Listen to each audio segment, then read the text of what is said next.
tinggal menghitung jam lagi. Wakil Inggris dan Belanda bakal bersua di Liga Champions musim ini.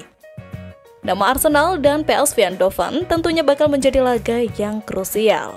Mikel Arteta yang mulanya diragukan di Arsenal karena pada waktu itu The Gunners gagal melaju ke Liga Champions pada musim 2021-2022. Kini, Arteta semakin menunjukkan tekadnya. Dirinya tak mau sekedar lolos saja. Lebih dari itu, Mikel Arteta punya kesempatan untuk memutus rekor gugur di fase knockout yang memiliki kecenderungan dengan Arsenal melawan PSV. Tim yang selalu mengaku calon juara Liga Inggris itu memang diunggulkan. Tapi, apakah mungkin dengan kondisi lini depan yang tumpul Arsenal mampu memetik kemenangan? Belum lagi yang mereka akan hadapi itu juara Eredivisie musim lalu.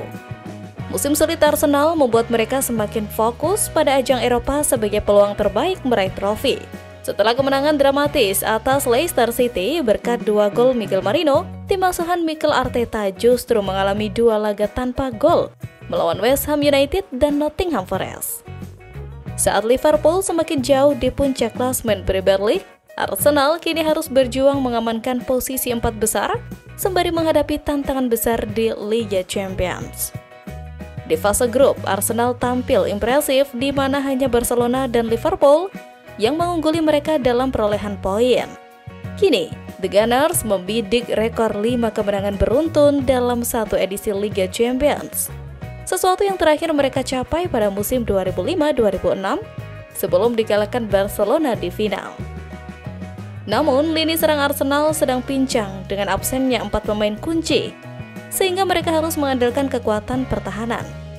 Statistik membuktikan bahwa The Gunners hanya kebobolan rata-rata 0,73 expected goals per laga di Liga Champions musim ini, angka terbaik di antara seluruh peserta. Di sisi lain, PSV Eindhoven menunjukkan performa bertolak belakang. Tim asuhan Peter Bosz hanya mencatat 1 clean sheet dalam 10 pertandingan Liga Champions musim ini, meskipun berhasil menyingkirkan Juventus dalam babak playoff dengan kemenangan agregat 4-3. Sayangnya, kemenangan dramatis atas Juventus tidak menjadi titik balik bagi PSV. Mereka justru mengalami 2 kekalahan mengejutkan melawan Go Ahead Eagles di Piala KNVB dan Eredivisie. Rentetan hasil buruk membuat Ajax berpeluang menjauh di puncak klasemen Liga Domestik.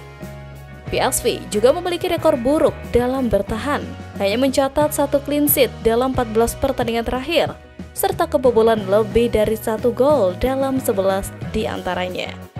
Namun, tim asal Belanda ini memiliki rekor kandang yang baik melawan Arsenal. Tidak terkalahkan dalam 4 pertemuan terakhir di Eindhoven sejak kekalahan terakhir mereka pada 2002.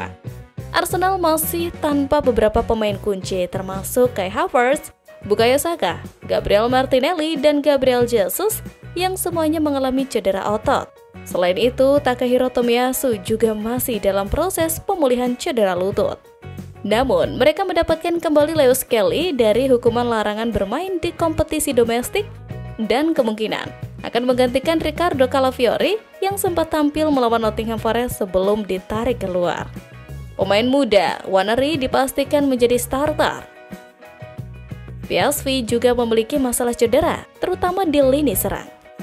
Malik Tillman, Ricardo Pepi, dan Ellesmere dipastikan absen. Untuk menutupi kekurangan lini depan, PSV sempat merekrut Lucas Perez sebagai pemain bebas transfer, namun ia tidak dapat dimainkan di Liga Champions. Pertandingan ini diprediksi berlangsung ketat dengan Arsenal yang mengandalkan pertahanan solid menghadapi lini serang agresif PSV. Sementara dalam hal menyerang, Arsenal juga punya taktik tersendiri. Pemain Arsenal bahkan handal dalam mengirim umpan silang ke lini depan. Ini yang menjadi kekuatan Arsenal. Namun di tengah-tengah prediksi laga Arsenal dan PSV yang menjadi pertandingan harga mati, Arsenal juga mati-matian mempertahankan bek andalan mereka dari Real Madrid. William Saliba, pemain timnas Prancis itu coba dipagari oleh manajemen tim berjuluk The Gunners untuk beberapa tahun ke depan. Ia merupakan pemain yang diprediksi bakal jadi primadona pada bursa transfer musim panas mendatang. Real Madrid yang pertama dikabarkan merekrutnya. Kontrak Saliba dengan Arsenal memang masih tersisa sampai Juni 2027 mendatang. Namun pihak klub merasa tidak nyaman dengan durasi yang bisa dibilang singkat itu. Karena itulah kemudian manajemen Arsenal mau menyodorkan kontrak baru untuknya. Mengutip Tribal Football, sejumlah rencana disiapkan untuk menjaga agar Saliba tidak pergi. Kemungkinan besar Arsenal akan memperbarui kontrak Saliba pada bursa transfer musim panas 2026. Karena itulah momen krusial sang pemain untuk menerima pinangan klub lain. Kontrak dengan durasi sekira 4 tahun lagi disiapkan oleh Arsenal. Mereka tinggal menanti kesediaan sang pemain untuk menandatanganinya. Dengan adanya kontrak baru, nilai gaji Saliba tentunya akan ikut naik. Dengan begitu, Arsenal bisa memasang harga tinggi jika ada klub yang mau merekrutnya. Di usia yang masih 23 tahun, potensi Saliba untuk terus berkembang sangat terbuka. Karena itulah Arsenal tak mau membiarkan talentanya itu hengkang. Lain cerita dengan pemain Arsenal yang satu ini. Klub justru dikabarkan siap mempertimbangkan penjualan Gabriel Martinelli jika ada tawaran yang melebihi nilai pasar sang pemain. Laporan ini muncul di tengah upaya The Gunners untuk mengumpulkan dana guna mendatangkan pemain baru di bursa transfer musim panas mendatang. Bersama Leandro Trossard disebut-sebut sebagai dua pemain yang bisa dilepas oleh Arsenal musim panas ini. Dalam sesi tanya jawab yang dilakukan oleh The Athletic, terungkap bahwa status Gabriel Martinelli di Arsenal tidak lagi dianggap tak tersentuh. Pemain yang telah mengoleksi 16 cap untuk timnas Brazil ini akan dipersilahkan hengkang jika ada klub yang bersedia membayar harga yang dianggap lebih dari nilai pasarnya oleh Arsenal. Meski kontraknya masih berlaku hingga 2027 dengan opsi perpanjangan 1 tahun, performa Martinelli musim ini dinilai menurun dibandingkan musim-musim sebelumnya. Leandro Trossard juga belum menunjukkan performa terbaiknya dengan hanya mencetak 5 gol dalam 39 laga dan menyumbang 7 assist.